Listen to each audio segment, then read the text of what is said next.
I feel like this maybe is like a chip on their shoulder game. I honestly don't know how this game's going to turn out. I'm rooting for the 49ers. I want the Brock Purdy story to happen. Like, I want to speak that into existence. But 3.5 points. I feel like this game's going to be close. Who do you think comes out on top?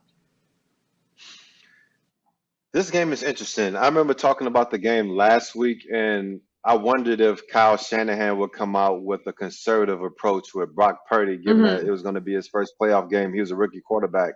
He came out throwing the ball. And if you notice, like on those first couple throws, like Purdy was off. Like he missed them badly. Mm-hmm. Yeah. So that if you do that against the Dallas Cowboys defense, they're more than likely to make you pay. But now if we want to get into the meat of the game, like I just want to talk about a few different angles of why the Dallas Cowboys could potentially have some success in this game because I think everyone's going to be on the San Mm-hmm. Francisco 49ers. So let me go ahead and give like the opposite side of that narrative. In the Love that. game where the Atlanta Falcons beat the San Francisco 49ers, they had 168 rushing yards.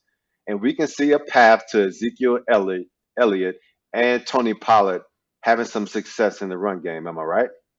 And then you Mm-hmm. also want to go and look at a narrative that's presented itself throughout the entire season against the San Francisco 49ers pass defense. If you go all the way back to week one, where Dante Pettis caught the long touchdown pass from Justin Fields in that week one upset where they beat the San Francisco 49ers, that was one of the pivotal plays in that game. We can go back to the Miami Dolphins where they had some success with big splash plays in the game against that secondary. Then we can go back and we look at Devontae Adams' success that Jarrett Stidham had in Vegas in week 17, where they had a bunch of splash plays against that 49ers secondary. I talked about all this last week going into the wild card game. And then what do we see in the wild card game? DK Metcalf had himself a game against the San Francisco 49ers secondary. Dak in that offense has finally gotten back on track. Dak and CD Lamb, they were like, okay against the Tampa Bay Buccaneers. But I can see a path to them having some explosive pass plays against that 49ers defense. So when you look at it from that perspective, like there was all this pressure on Dak, all this hate on Dak, but I believe Dak can play well against the 49ers. Are they going to give him some pressure? Would Nick Bosa give him hell? All that's true, but I think they could have some success against that Niners defense, which makes me look at this total. And when I initially saw it at 46, my visceral reaction was like, damn, like that looks like not enough points. Has to go over. Has to go over. I mean, Mm-hmm. if you expect the Dallas Cowboys to at least be somewhat competent on offense, then they should be able to score enough points to push this to the over. And we have Mm-hmm. a feeling that the San Francisco 49ers will be able to score some points on the Dallas Cowboys defense. I think they come out and they play with their hair on fire. There's one nugget I want to point out before I throw it over to Jared. Like early on in that game on offense, I saw San Francisco line up where they had Brandon Ayuk in a tight split, and then they motioned Christian McCaffrey out to like a little bunch to the opposite side of the field. So they had three wide receivers on one side, one wide receiver on the other. They threw a quick slant to Brandon Ayuk. And the first thing I thought about was Mm-hmm. this, whether they line up in the bunch against the Cowboys or they motion to it with another personnel, I could see them trying to sluggo, whether it's against, that's a slant and go, whether that's against Diggs or that other cornerback that's been getting his lunch eaten up on the outside.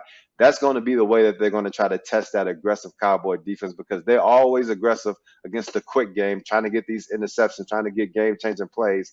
And I think the 49ers are going to try to take advantage of that aggressiveness that they saw against the Tampa Bay Buccaneers early. So if you see an early splash play in the pass game by Brock Purdy and it's a double move, it's something that they initially planned out and they put on tape against the Seattle Seahawks.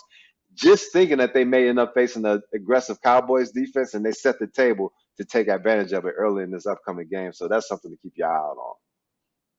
Jared, do you think that Mike McCarthy and the Dallas Cowboys are going to be hungry in this game after last season? Because I feel like everyone, all the Cowboy fans in the world tried to suppress what happened last year, where Mike McCarthy definitely remembers what happens. Remember, the Cowboys had no timeouts left and no way to stop the clock, and they still called a quarterback draw with like 14, 15 seconds left. And everyone was like, what the hell was that play call? Like, what are they doing? I feel like they could be really hungry in this one. But since week 7, These two teams have been the two highest scoring teams in the National Football League. Makes sense. 49ers got Christian McCaffrey. Cowboys had Dak return from injury.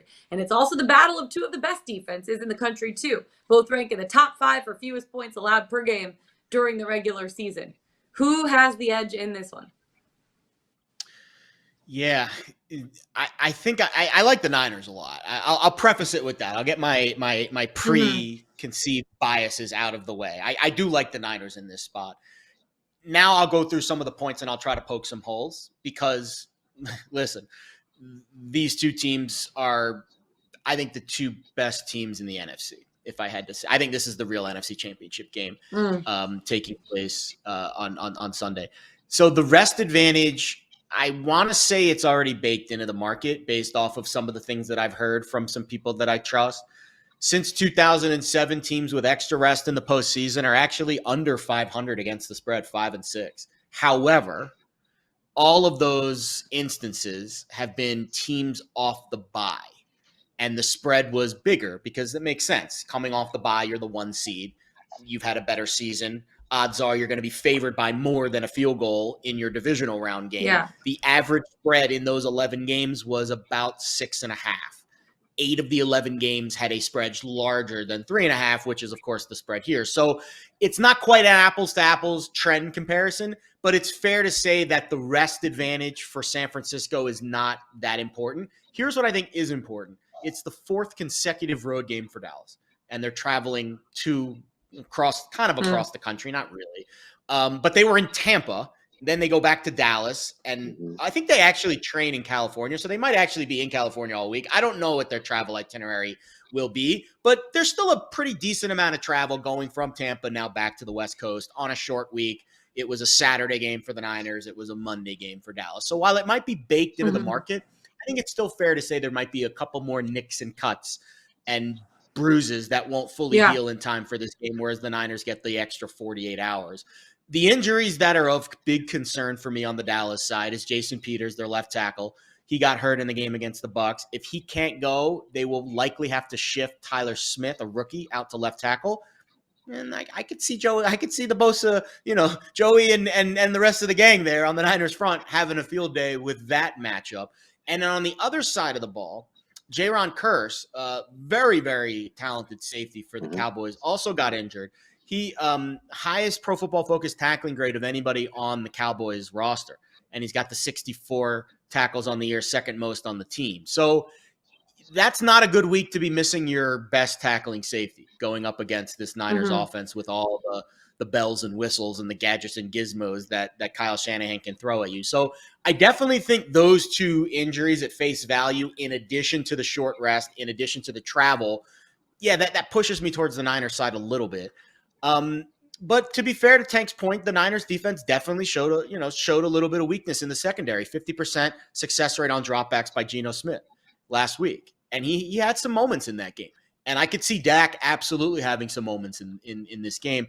I think the key is if Brock Purdy plays the way he's played through the first few weeks of his career, which was 0 turnover-worthy plays in his first ever playoff game. And I know it was the Seahawks defense, but it was still 0 turnover-worthy plays in his first postseason game. I think that first throw that you're talking about, I think there was a little moisture on the ball because that thing came out really funny, and it was raining early in the game. That was the worst throw I've seen maybe any quarterback make all year.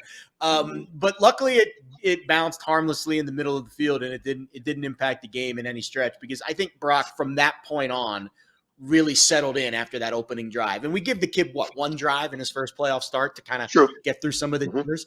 And he played lights out the rest of the game. And his numbers, we talked about this earlier in the week, LJ, the splits for him when he's facing pressure compared to when he's kept clean, his turnover-worthy play rate actually goes down under duress and facing the blitz. Wow. It's remarkable. I mean, it's the opposite of what you would expect. Even the best quarterbacks, their numbers get worse. And I know it's a short sample, only a handful of games, but still pretty impressive short sample against some pretty good teams. One of them being the Bucs, great defense. The other one being a road game in Seattle, tough environment on a short week. And the other one being a playoff game. The turnover-worthy plays for Brock Purdy have been basically nil, and that is impressive. I just think the Niners kind of run all over them, and I think Dak makes the mistake first. That's kind of how I see the game playing out.